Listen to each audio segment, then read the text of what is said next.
आज हमारे इस भव्य कार्यक्रम में उपस्थित मंच पर हमारे समाज के प्रतिनिधित्व करते हुए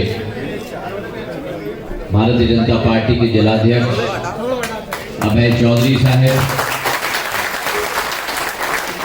अशोक निगम जी,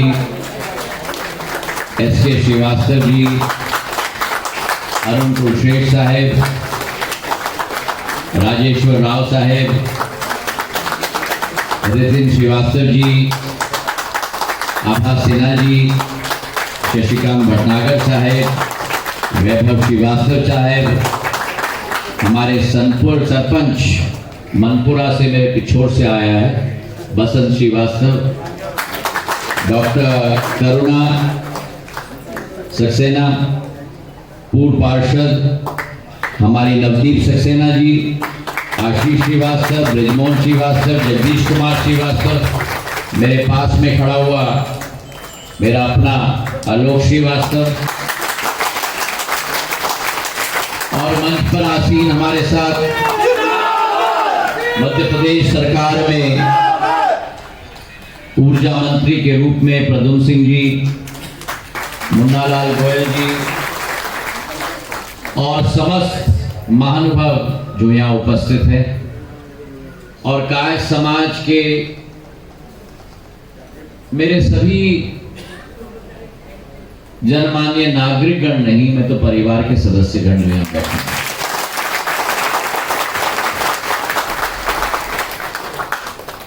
ओम यमाय धर्मराज्य श्री चित्रगुप्तये नमः।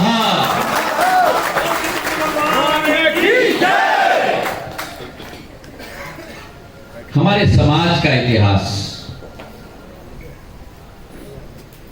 भगवान चित्रगुप्त के वंशज के रूप में आप लोग यहां बैठे हुए हैं। आप सबको मैं प्रणाम करता हूं, आप सबको मैं नमन करता हूं।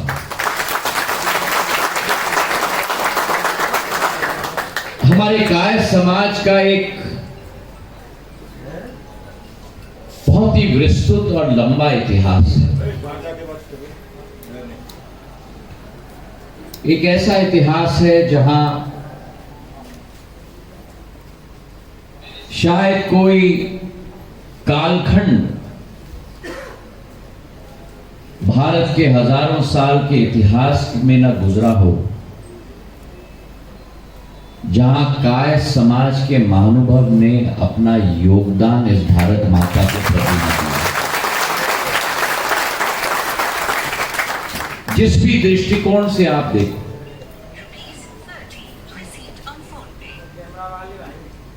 धार्मिक दृष्टिकोण से, साहित्य के दृष्टिकोण से, राजनीतिक दृष्टिकोण से, अध्यात्म के दृष्टिकोण से, और अगर हम लोग वर्तमान की बात करें तो जितने भी क्षेत्र आज विश्व में हैं, चाहे इंजीनियरिंग हो, आईटी हो,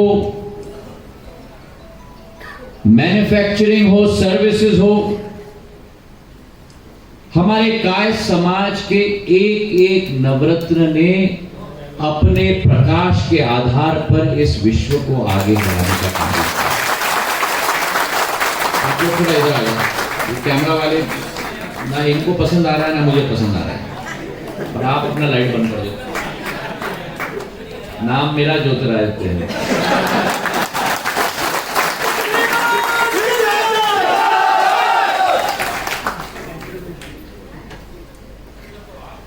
तो एक विस्तृत इतिहास हमारे समाज का है।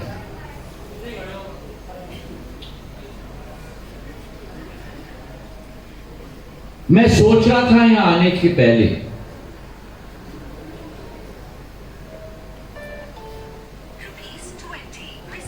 सामाजिक सम्मेलन है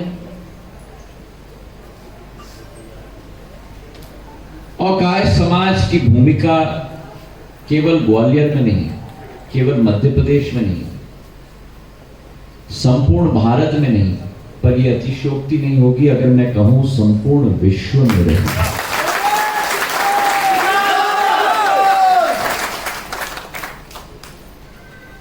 बौद्ध क्षमता आपके समाज में अपार।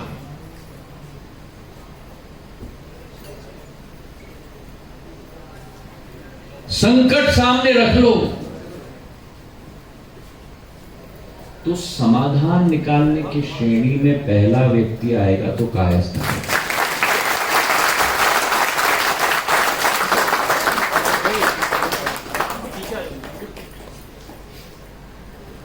ऊर्जा की बात करें,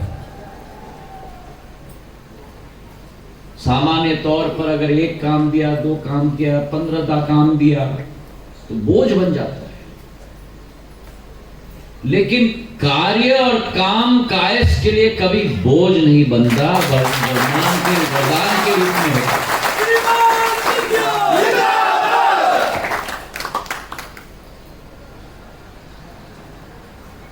तो मेरा अनुभव, अभय चौधरी जी मंच पे बैठे हैं,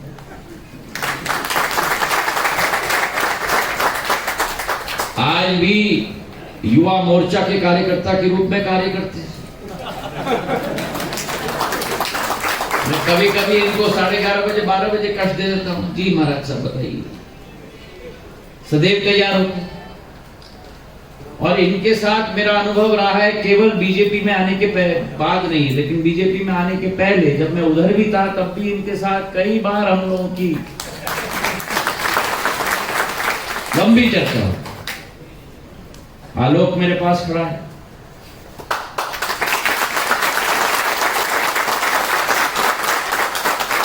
संपूर्ण ऊर्जा के साथ कार्य करता है और आपके समाज के अनेक लोगों के साथ मेरा स्वतः जीवन में अनुभव रहा है।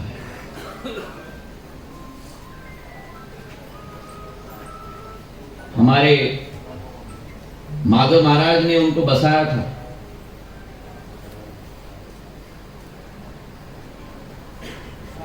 डबरा शुगर मिल के विक्रम श्रीवास्तव के परिवार को।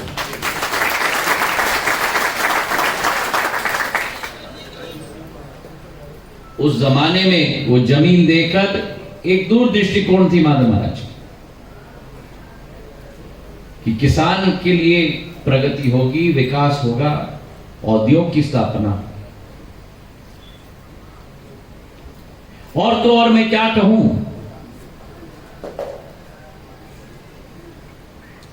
लेकिन आपके समाज ने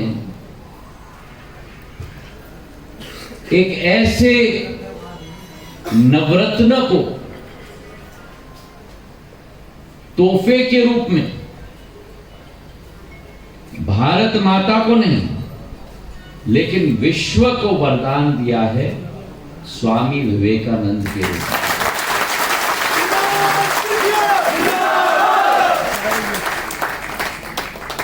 जौजस्व,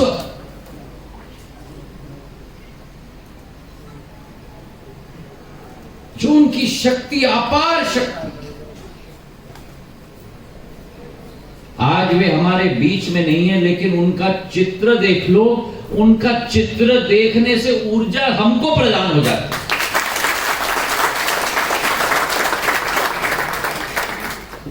और क्या गहरी अध्यात्म की सोच और विचार।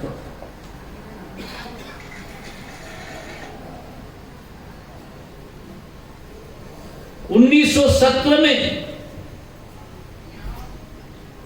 धर्म के कॉन्फ्रेंस में,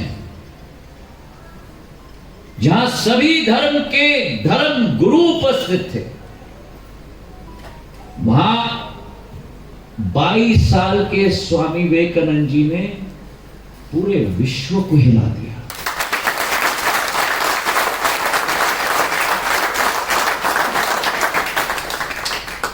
और उनकी शक्ति, उनकी क्षमता भारत की आध्यात्मिक शक्ति से प्रेरणा लेके निकली।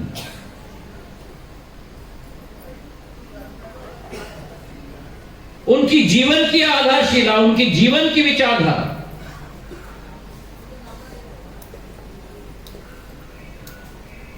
और इतने कम उम्र में एक कहानी है जो मैं आपको सुनाना चाहता हूं। और आप सब लोगों को मैं निवेदन करना चाहता हूं, क्योंकि मैं स्वामी विवेकानंद जी की किताबों को मैं बहुत पढ़ता हूं, उनके दिखाए हुए रास्ते पे चलने की कोशिश करता हूं। पर एक कहानी उनके बारे में लिखी गई थी।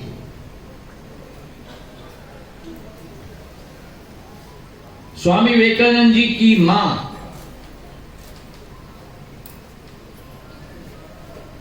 गंभीर रूप से बीमार हो चुकी। प्रद्युम्न सिंह जी,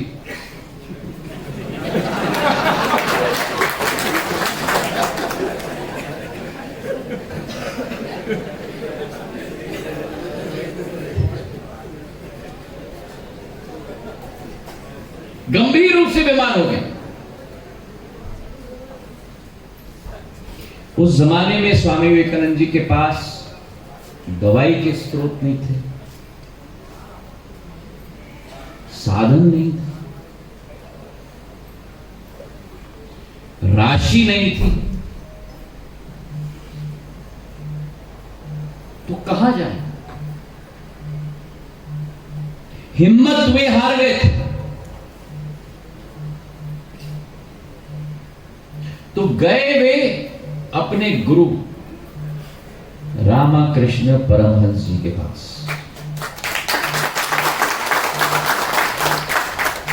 और बोले कि गुरुजी मेरी मदद करो। तो गुरुजी बोले कि विवेकानंद जी आप एक तीर्थ पर जाइए, काली माता की तीर्थ पर जाइए। स्वामी विवेकानंद जी तीर्थ पर गए। तीर्थ पर जाकर जब वापस अपने गुरु रामकृष्ण परमहंस जी के पास आए, तो रामकृष्ण परमहंस जी ने पूछा उनसे, तीर्थ समाप्त? तो स्वामी जी ने बोला, हां तीर्थ समाप्त। काली माता की तीर्थ पे गए थे, मत्था टेका? जी मत्था टेका। मां के लिए मन्नत मांगी कि नहीं? नहीं मांगी। नहीं मांगी। दोबारा जाओ तीर्थ पर। दोबारा स्वामी विवेकानंद जी को तीर्थ पे भेज दिया, काली माता की तीर्थ पर। दोबारा तीर्थ पर स्वामी विवेकानंद जी गए और वापस आए अपने गुरुजी रामकृष्ण परमहंस जी के पास। तो गुरुजी ने पूछा, तीर्थ समाप्त हो गया? स्वामी जी ने बोला, हां। मन्नत मांगी इस बार? नहीं मांगी। तो रामकृष्ण परमहंस जी ने कहा, मुझसे तुमसे यही उम्मीद थी।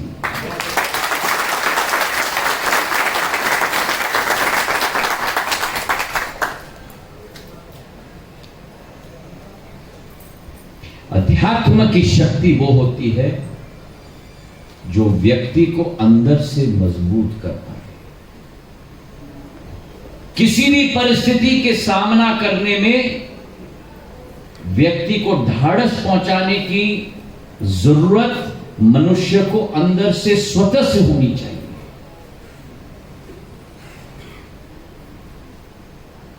ये थोड़ी अध्यात्म की मैं बात कर रहा हूं, पर आप और हमारा जीवन इस पृथ्वी पे क्यों हुआ है? आपका और हमारा जीवन इस पृथ्वी पर हुआ है सीखने के लिए, अपने कर्मों का फल भुगतने के लिए, चाहे अच्छे हो या बुरे हो। पर हमारा लक्ष्य क्या है?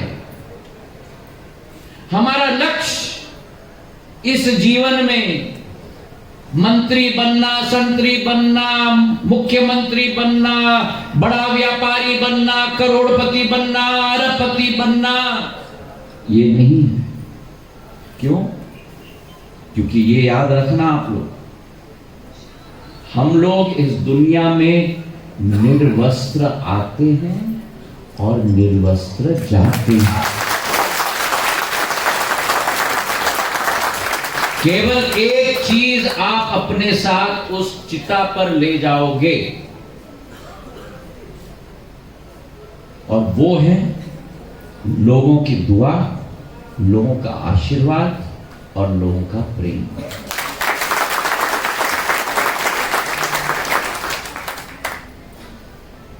और यही सीख स्वामी विवेकानंद जी ने हमको अपनी जिंदगी में दी।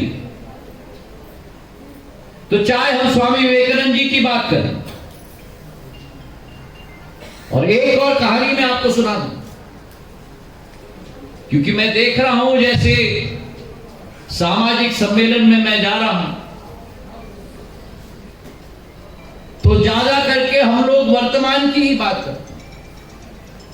पर उदाहरण जैसे काय समाज का एक इतिहास आप में से कितने लोगों को मालूम है, लेकिन आपके समाज के राजा एक समय में जम्मू कश्मीर से बंगाल तक राज्य होता था कायस्थ राजा का।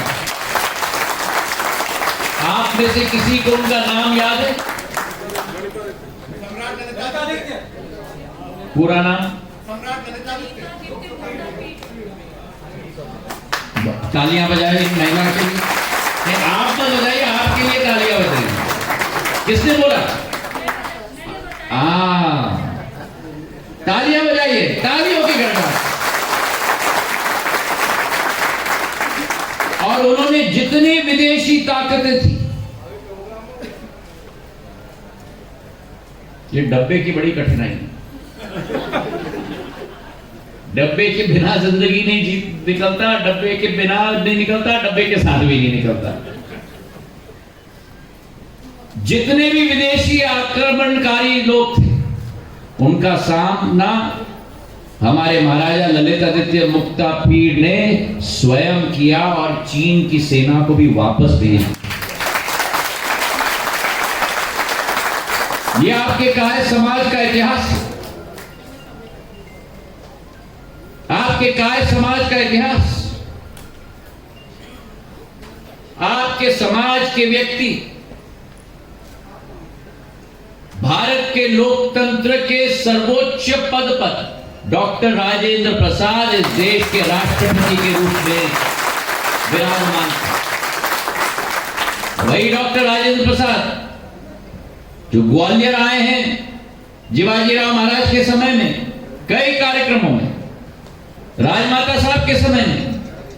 और अगर डॉक्टर राजेंद्र प्रसाद न होते तो क्या सोमनाथ मंदिर का जीर्णोद्धार कभी संभव हो पाता?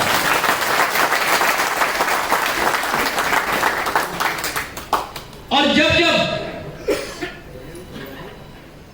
संकट का समय आया है, तब तब काय समाज का योद्धा ने सदैव इस देश की रक्षा की। जब चीन ने अपनी आंखें उठाई भारत के प्रति, भारत के प्रधानमंत्री आपके काय समाज के लाल बहादुर शास्त्री जी ने जय जवान, जय जवान, जय जवान नारा दिया था और पूरे भारत को एक सूत्र में बांधकर चीन को वापस भेज दिया।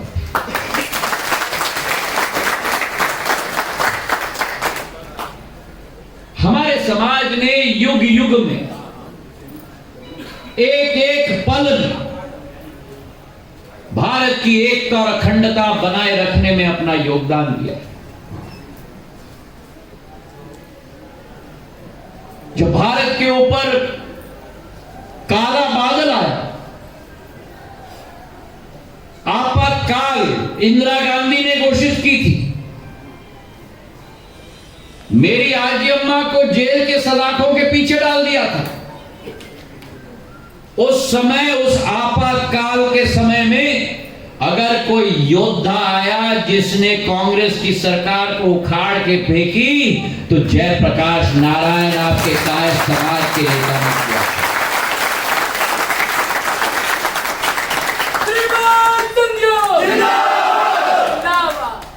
तो कितने किस्से हम सुनाएं आपके समाज के। मैंने कहा था ना ज्योतिरादित्य है।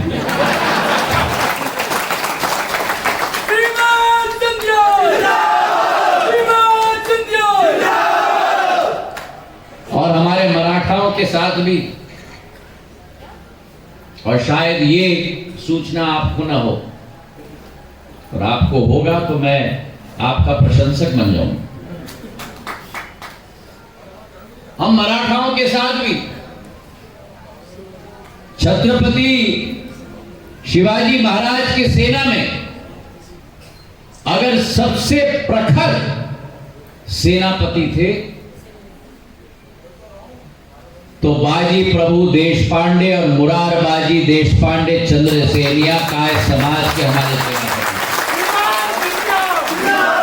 हिंदवी स्वराज की लड़ाई में कंधे से कंधे मिलाकर मराठाओं के साथ काय समाज का एक एक बूंद और एक एक कतरा इस भारत माता के लिए, इस माटी के लिए गिराने की सौगंध लेकर काय समाज आगे बढ़ा। और अगर हम आज की बात करें तो मेरी दादी के साथ, राजमाता साहब मेरी आजी अम्मा के साथ जो उन्होंने एक क्षमता देखी आपके समाज के नेता में, शीतला साई जी के रूप में,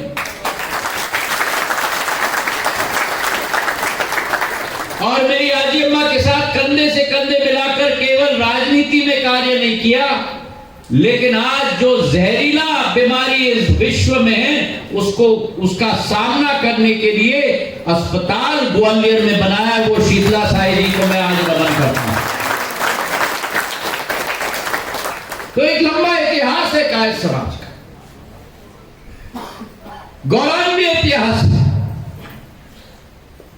और मैं चाहूंगा कि ये समाज के नवरत्न आने वाले दिनों में आगे आकर इस ग्वालियर की रूपरेखा जो मैं बदलने के लिए संकल्पित हूं, जैसे अभय जी ने अभी आपको सुनाया, चाहे रेलवे स्टेशन हो, चाहे एयरपोर्ट हो, चाहे एलिवेटेड रोड हो, चाहे मल्टी स्पेशलिटी हॉस्पिटल हो, चाहे 1000 बिस्तर का अस्पताल हो, चाहे 3 रोड हो, चाहे बाड़ा हो, चाहे मल्टी लेवल पार्किंग हो, हम अपने ग्वालियर को दोबारा उसी शिखर तक ले जाएंगे जो 100 साल दूर था मेरे भाइयों।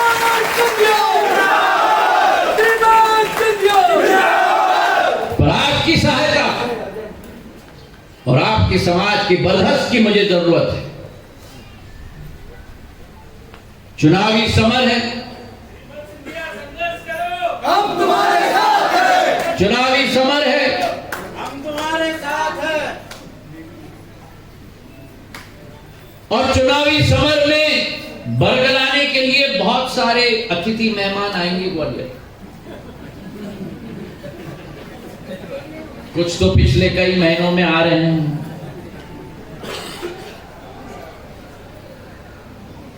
पर ये आप याद रखना कि जो संकल्प प्रधानमंत्री नरेंद्र मोदी जी ने लिया है, जो संकल्प भारतीय जनता पार्टी ने लिया है, जो संकल्प शिवराज सिंह जी ने लिया है, जो संकल्प मैंने लिया है, जो संकल्प नरेंद्र सिंह जी ने लिया है, हम आपके लिए उपस्थित थे, हम आपके लिए उपस्थित हैं और जीवन की आखिरी सांस तक आपके लिए उपस्थित हैं।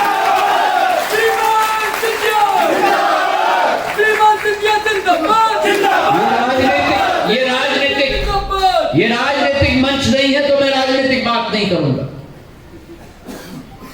लेकिन हमको दोनों को, आपको और हमें, हमारे ग्वालियर के बारे में सोचना है। और मैं आपको विश्वास दिलाता हूं कि आपका बंधन, आपका आशीर्वाद हमारे साथ रहेगा, तो आपके साथ मिलकर इस ग्वालियर में एक नया सवेरा हम लोग पैदा करेंगे। इन्हीं शब्दों के साथ आपका बहुत बहुत धन्यवाद। जय हिंद, जय भारत।